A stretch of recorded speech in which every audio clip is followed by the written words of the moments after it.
I pulled into a fire station earlier after mistaking it for a car shop for a blown out tire. 3 firemen came out and taught me how to change my tire. What are some embarrassing mistakes you've made that had a positive outcome? My cousin and her husband were in a foreign country. I forget which one, but it wasn't English speaking.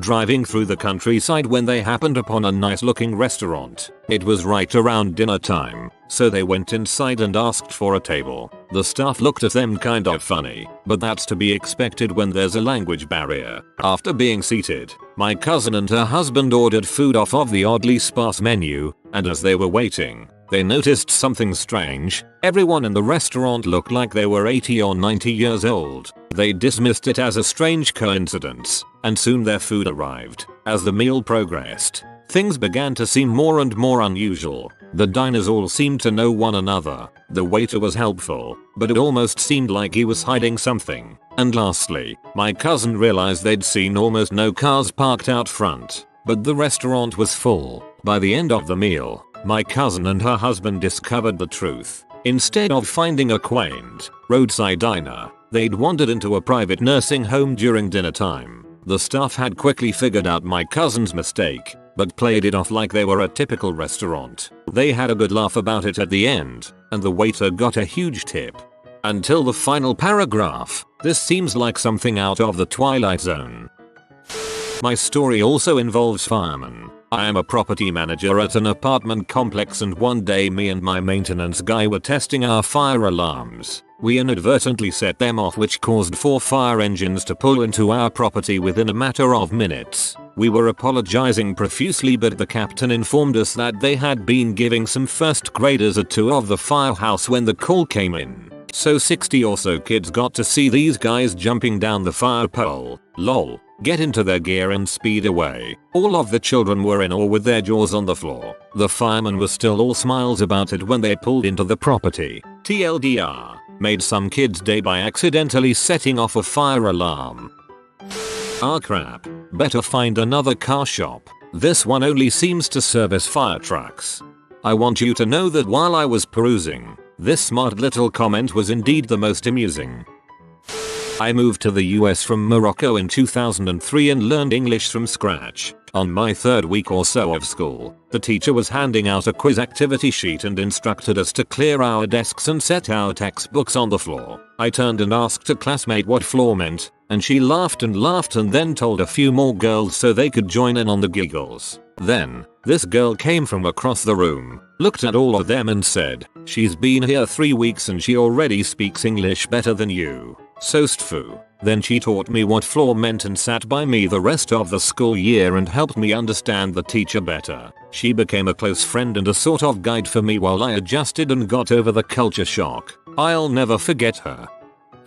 I was supposed to meet her first date at a blues club. I was very late, 45 minutes, which was not my fault. I was in a meeting that ran long and these were the days before cell phones. I didn't expect him to still be there, but I went. He wasn't there, but I spent a very nice evening with 3 men who were in town for an athletic directors conference. They were really nice and bought me drinks all evening. No, I didn't get drunk or go back to the hotel with them. It was just a very pleasant night. As for the man I stood up, that also turned out well. We've been married for 18 years. He never misses a chance to tell the story of how I stood him up for 3 other guys.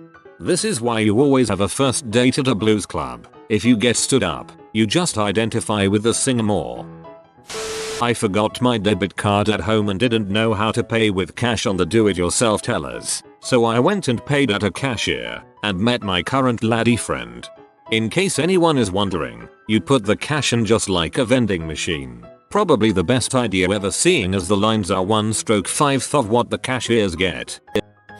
I was having a few drinks at a local bar with a group of friends on karaoke night. You can probably see where this is going. I had a little too much and was coaxed into a dare to sing a song. Normally, my decision-making process is still in check when a little buzzed, but I didn't have much of a dinner that evening, so my conscience was non-existent. Not one to be ridiculed by my mates, I said, "Why not?" and got a buddy to sing with me. Much like how location is the rule of thumb for real estate, Song choice is ever so important in karaoke, but scumbag brain totally took no heed in agreeing to sing The Lion Sleeps Tonight. It was a crowded Thursday night. My friends all stood up from their table when my friend and I were called to take the mic and started chanting and whooping, getting the bar all riled up, raising everyone's expectations. We had to rock that song. We didn't really plan this out, so when the words started showing on the screen, my friend immediately stole the easy part and went with the whammo, leaving me with the high-pitched vocals. Suddenly, I get the feeling I've made a huge mistake JPG, but with all inhibitions gone I went for it. Nailed it. The whole bar was in laughter, with a couple of YAAHS and WOOOS of encouragement from the crowd. We did the whole song, and we got a standing ovation as we walked back to our table. It was surreal. The waitress comes around, and as we ordered our round of drinks, she slipped me a piece of paper with a girl's name and number. "This girl likes you. From that table over there. TLDR. Sung embarrassing song on karaoke. Got hot girl's number." The way you typed out the lyric, it's like you're singing karaoke in my mind. And you nailed it, dude. I actually had a similar situation. I was driving and heard this big clunk and scraping sound, so I pulled into the fire station since it was just around the corner from where this happened. I initially just pulled into their lot to look under the car and see what it was, but the firemen all came out and looked too and then fixed it for me temporarily so I'd be able to take it to the garage. And I have no idea what was wrong now, but they were really sweet. Sounds like some part of your exhaust pipe came off and was dragging. Accidentally uploaded the email templates to the wrong website. The email template I uploaded was from an organic farm company with a message like, "If we don't get back to you soon, we're probably knee deep in mud." The company I uploaded it to? Yup, funeral directors. I guess the company getting a laugh out of it is somewhat positive. Oh wow. Respect to the firemen. What great chaps. By way of thanks, you should get them a case of beers and a basket of cupcakes. I am sure it would go down a hoot. I went to pick my mom up from the hospital, and as the doctor was talking to us I fainted and smacked my head against the floor. I went from caretaker to patient in less than a minute. The doctor said in all his years he had never had someone faint like that. Not quite a mistake, but still very embarrassing. Although I did get juice and cookies. I do love me some juice and cookies. A couple years back, I was very attracted to my organic chemistry lab's teaching assistant. Whenever he came near my station, I would occupy myself with my work before I did something incredibly stupid. A couple weeks ago, I accidentally ran into a man while rushing down the library's outer staircase because I needed to go to my dermatologist for a minor rash on my lower back and I was short on time. When I looked up to apologize, I saw the man was my teaching assistant. I just stared at him like an idiot. He asked me if I was okay. I went red and started talking about how wonderful the weather was. Ironically, right after I said that, it started raining, which made sense since it had been very cloudy all day. The rain got faster and harder. Because he is not an idiot like me, he had an umbrella. I think he thought I had some mental problem. Yet, very sweetly, he shared his umbrella with me. He walked me to my car, then walked away like a beautiful man. By the way, I was 40 minutes late for my appointment. I wouldn't say you're completely mental. Most 20-something college students are some level of mental, anyway. Besides, maybe he thought the stormy weather was wonderful. It wasn't really that embarrassing, but I'll tell anyway. I was in San Gimignano, an Italian town, and I went to the best ice cream, gelato, shop in the world. The guy there could speak English and he said to me, "What would you like?" I just said 2 scoops of anything. The guy smiled and said something I didn't quite catch, so I just agreed with him. When he came back with the ice cream I had pistachio and Red Bull. My brother was laughing his head off and I got loads of weird looks from lots of folks. Anyway, soon everyone in the line thought my choice of ice cream was absolutely hilarious, even though it wasn't my fault. I tried to keep my cool but my face just went red. So I took on lick and was like, "What sorcery is this?" Then everyone began ordering the same as me. So I guess it turned out okay in the end. TLDR. Asked the guy at an ice cream shop to give me any 2 flavors. I got Red Bull and pistachio, got laughed at, tasted awesome. This should seriously be a life tip. People are so afraid to try new things, especially when it comes to food. If you ask the person at the shop to just surprise you or to be creative, you'll usually get something pretty awesome. My mom's work sponsored the Argos CFL team, and they had one of those pass punk kick things with some of the players. I was a kid, maybe 10, to the throwing one, not knowing how to throw a football. I attempt to throw and it was pretty awful. The player at that station comes and shows me how to hold the football and the best way to throw it, and my next attempt was much better. That player was Doug Flutie. Whenever I throw a football now, I think of that moment. It was just vapor lock. Don't be embarrassed about mistaking the station for a garage. In fact, visiting a fire station is a good way to get help for various non-fire, non-EMS events. Get directions, ask questions about city services, coordinate a visit and safety lesson. The thing about most firefighters is they love to help people and have an abundance of job necessitated common sense. Couple tips on visiting a fire station. Don't block the front bay doors. They may need to leave in a hurry. Don't visit after dark unless regarding an urgent matter. Most firefighters work 24-hour shifts and need to rest. Bringing food is nice, but if you're providing a whole meal, coordinate it for their next day on. Also, they may be required to verbally refuse any gifts. Bring it anyways. Most stations buy and start cooking all their own meals first thing in the morning and your food may be redundant. A better gift? Ice cream. It keeps, and I've never met a firefighter who doesn't like ice cream. Source: I'm a firefighter. Last note, OP, really don't be embarrassed. Last week I had a guy walk in and ask for ice pack because his butt hurt, and he wasn't even mildly embarrassed. I've had people ask for directions, ask how to install a water heater, what fire extinguisher to buy, to inspect child seats, to check car fluid levels, cut off rings, recommend restaurants. If we can't help, we'll point you to a resource that can.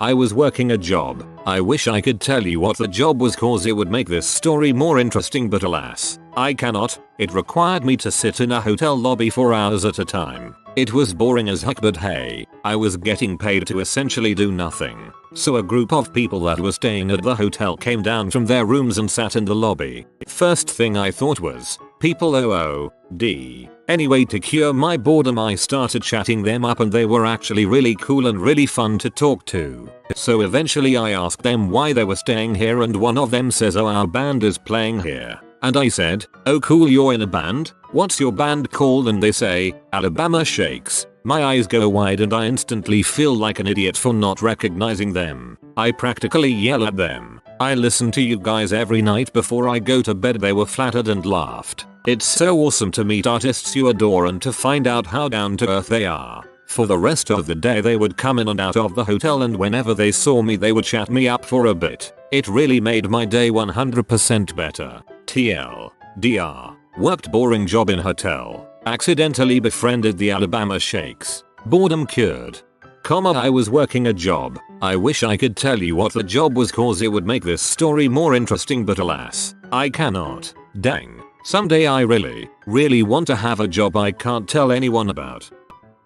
I part-timed as a waitress for this high-end expat-oriented restaurant until this Wednesday. On Monday, this MILF-tastic 40-something lady came in with her 4 kids and sat at the VIP area, which was within my zone. I took her orders, mostly flustered at how attractive she was. I messed up 2 of the food orders for her children. It was an embarrassing mistake for this kind of restaurant, and if reported to the manager, it would come out of my pay. Half an hour later, when I took the food to her table, she realized my mistake. She pointed it out, scowling at first. I bowed and apologized to her, wishing she wouldn't report it. She then held my hand and said it's fine, kind of laughing it off. She then asked about my background. I explained it to her while she was still holding my hand and her children were snickering to themselves. She then asked, "You've got a fascinating accent. My name. Do you like music?" I said yes and told her I used to play the violin. She then asked for my number and invited me over to her house this Friday to play for her. I went yesterday and unknowingly lesbian gigoloed myself.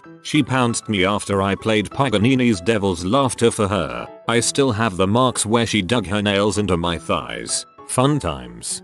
This didn't go where I was expecting it to go. Just remember this moment the next time someone is completely oblivious about a computer problem and you're in a position to help.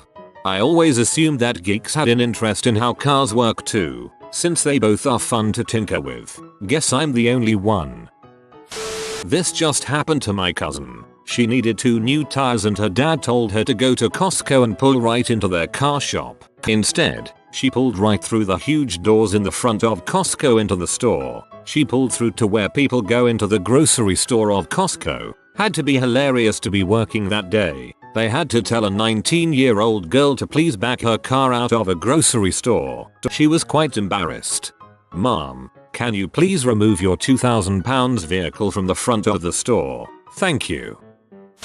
There used to be an annual rite of passage for English school kids. The day we all got our TB vaccinations. It really isn't that bad, but it was also an annual tradition for the older kids to make it out like it was going to be horrendous. I'm nervous as heck. I see the nurses setting up ready and just casually ask what time I would be called so I can mentally prepare for it. "What's your name?" It's Zerby." "Okay, Mr. Zerby, you can be first. Have a seat." Spent the rest of the day watching the rest of my classmates get called, and of course telling them how painful the experience was. Grin. We didn't get the BCG jab once a year. It was a once in a lifetime thing. It just always happened around the same time. The cycle of life, and it moves in a cycle. There really needs to be a mandatory high school class on car basics, especially as teenagers move into driving age. Changing a tire oil, how the engine works, what all the fluids are for, what happens when you don't maintain different bits, etc. But that's not on the standardized tests. But seriously, I used to think that too, but it's very area dependent. Many of my high school students in a city will never need a car. I thought I could make it to work, 2 miles, on an underinflated tire. I got about a block and a half. It was raining. It was Christmas Eve and I had the only keys to the store. I had no freaking clue how to change a tire. I had my flashes on as I was trying to figure it out and a fire truck showed up and 3 really good looking firemen changed it for me. TLDR. Firemen are bad but not me, but my aunt did this while on vacation in Germany with her husband. They were driving across the countryside staying at B&Bs they found along the way. She spotted a nice little place and told my uncle to pull over so she could run in and check it out. A very nice older lady opened the door and obliged when my aunt asked to be shown around. After the tour the lady offered my aunt some tea, and while she was sitting in the living room drinking her tea she realized that this wasn't a B&B, it was someone's home. I'm also a disappointment to men everywhere. Frick that. Be yourself. You're awesome just as you are. Non-manly men. Frick yeah. I once called Apple support, maybe 15 years ago, for an iMac I was having issues with. The guy on the phone was guiding me through some troubleshooting when he asked if I realized I had called some sort of golfing hotline. He just happened to have a Mac and was trying to help. I forget what the problem was, but he did help me fix it.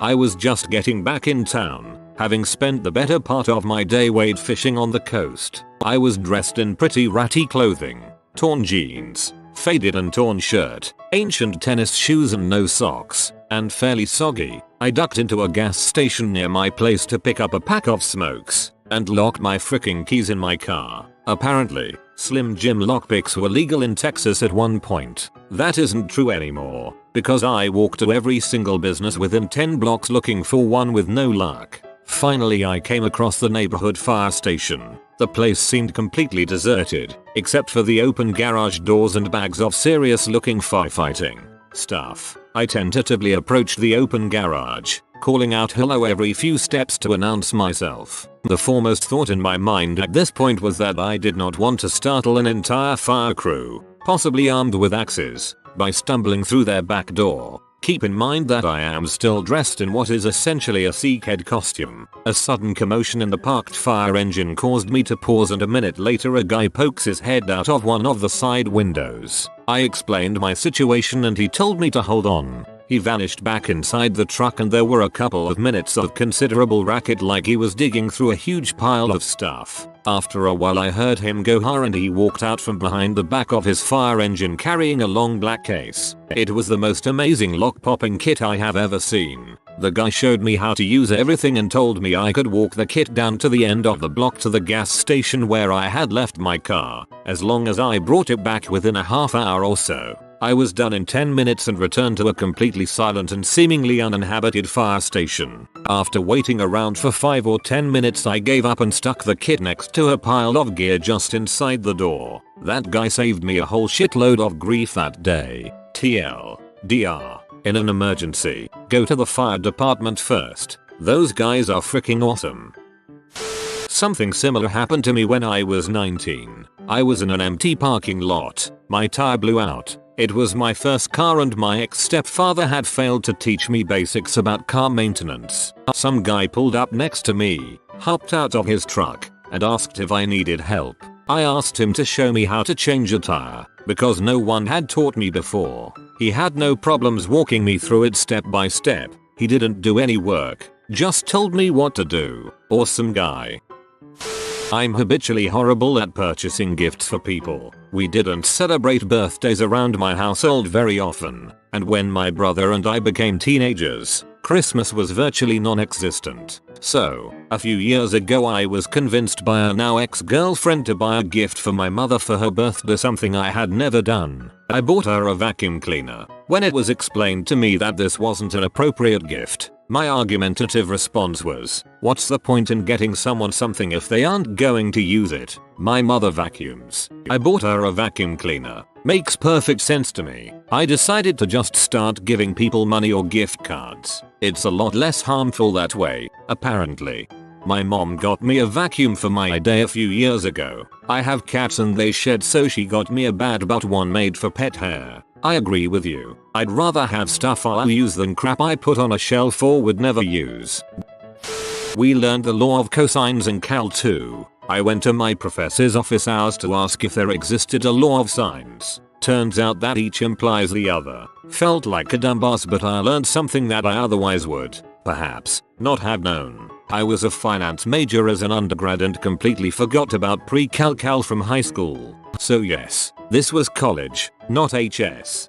As a math professor myself, what you did is exactly what we want our students to do. You learned something and then wanted to know more and came to office hours to ask an interesting follow-up question. Seriously, I bet your prof told the other profs how cool you were. I met this girl who was an international student from Turkmenistan. While this wasn't embarrassing, I offered her that we should get coffee before our next class. I asked what she wanted, and she said she trusted my decision to get her something delicious. I got her a mocha with caramel sauce in it, right? Delicious. She freaked out, because mocha was, well, let's just say it's something you let out of your body after drinking and or eating. She couldn't believe at my deception, until I told her it was another word for chocolate. After that, and since then, she absolutely loves coffee. When my grandfather died, my brother and I inherited his car, an old Pontiac Bonneville 1982, the year I was born. On my first road trip with the car, my friends and I just simply could not find the fuel hole. The three of us, 3 girls of course, had to stand in the middle of the garage explaining to the guys that we didn't know where the fuel thingy was. It took 30 minutes and 3 mechanics to find it underneath the license plate. I was in the supermarket and got separated from my family. I was wandering around looking for them, and I finally found her. Nope, not her, but she gave me a cookie, so it was cool. I was in Ecuador with some fellow students. I was 16 and, even though my mother is fluent in Spanish, my skills weren't up to snuff. My friend got her period in the rainforest. She had nothing to deal with it, so we hiked up the road to the only store within 25 miles. I had no idea how to ask for tampons in Spanish, and she spoke no Spanish. All I could say was El flujo de sangre del mes, which means blood flow of the month. The woman stopped and blinked and asked me, for some reason, if I was from Switzerland. I said no, and then she grabbed a box of OB tampons and said OB. I said, yes. She said tampons. I said, oh, okay, tampons. and realized that, in rural Ecuador, they only have one brand, it's OB, and that I could have saved myself a lot of embarrassment if I had just asked for it. But in the US, we have so many kinds. TL, DR, learned how to ask for tampons in Spanish. I almost landed in Egypt jail during Hosni Mubarak's time for this. In 2009, I visited Cairo for a training and the first chance we got, my colleague and I went to see the pyramids. On the way out, I saw a line of policemen, about 10-15 of them, seated just inside the exit gate, with their officers and patrol cars parked next to them. They were wearing their white uniform with combat boots and black berets and machine guns slung on their arms. Since I had brought my really nice camera with me and couldn't pass the opportunity of catching a nice, memorable photo, I walked up to them, pointed the camera at them and went photo, yes camera, yes. They looked at me for a couple of seconds, then at each other, then stood up and started shouting Lola, no while walking towards me, so I slowly backed away with a K. Thank you, it's a K. I am going when their superintendent, sitting by the side, motions me over to come to him, and I thought, oh my god, I really don't want to go to Egypt jail. Even the Egyptians are afraid of that. So with what I think was a mix of a grin and anxiety, I walked up to him, and he motions me to sit down next to him, and then he puts his arm on my shoulder and then hands the camera to my colleague and motions him to take the photo. So, in the end, I had my photo taken with the Egypt police. That's no garage, it's a fire station. I used to bullseye fire hydrants back home, and they aren't much bigger than that. As a computer guy you should be ashamed for one reason only. If you had only RTFM, it explains in there exactly what to do. The other night around 10 PM I was driving and just pulled out of a gas station and stopped at a red light. The driver across the way saw I didn't have my lights on, so he flashed his brights at me. I said to myself, dang, forgot my lights, so I flashed my brights as a thank you. As I was driving away he flashed his brights again, so I waved my hand saying thanks again. About 30 seconds later I noticed I still didn't turn my lights on. I felt like an idiot, but I'm glad that person gave me a couple heads ups, or else I would have drove home with no lights on most likely. Most embarrassing mistake. Non getting super wasted. Me decides to get trashed after a tumultuous 4 years of undergrad. It goes a little something like this: over a 45-min period with no dinner, 2.5 shots of tequila, poured into a glass, so maybe more, hard to tell, 1 amaretto sour, 2 shots of Jameson. Details are hazy until I get home, wake up in what I wore the night before. I'm a girl, to clarify this. Go to my bikini wax still drunk at 10:30 AM. Have time to kill before my therapist, so I use my Groupon to get a blowout makeup application at a fancy butt salon in Nick. Still drunk. On a day when they weren't making appointments due to a renovation, but they allowed drunk me to go in anyway. Get too much makeup applied. I'm only putting together an IKEA bed that night. Throw up during my 45-min therapy session.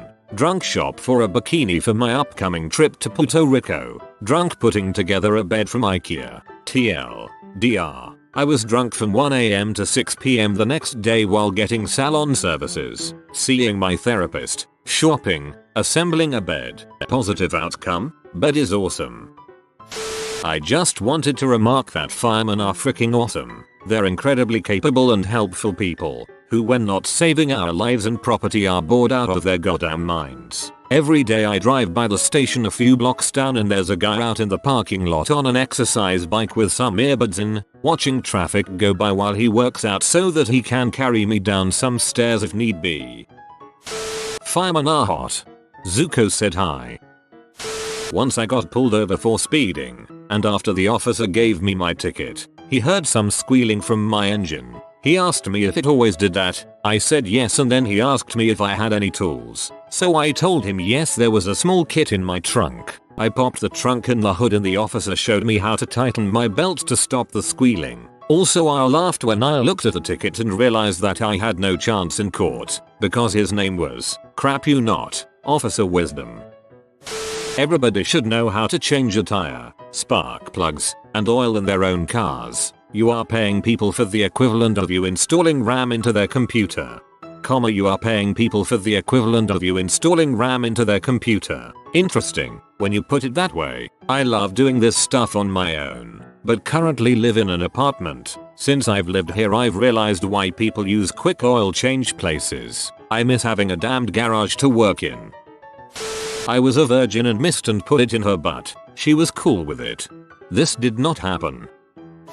Me and my girlfriend were road tripping from Ecuador. First time in the US, we're from Sweden. We picked up a rental '07 Impala at JFK and started driving. When we got to DC, I was tired of driving and it was time for a switch. My GF is 1 foot shorter than me though, so she barely reached the pedals. We pulled the electronic seat buttons all ways imaginable, managed to lower and tip the seat but not pull it forward. So, we found the national car rental representative at Delaware Airport. We explained the problem to this big African American woman, and then she reached in and pulled the seat button forward. Voila. We must have looked extremely stupid, so she each gave us a hug and a smile and we drove off.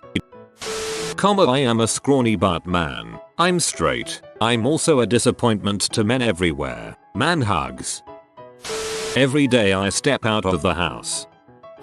You have been visited by the romantic doggo. Comment love is magic so you never fall in the friend zone. Like and subscribe you magnificent person.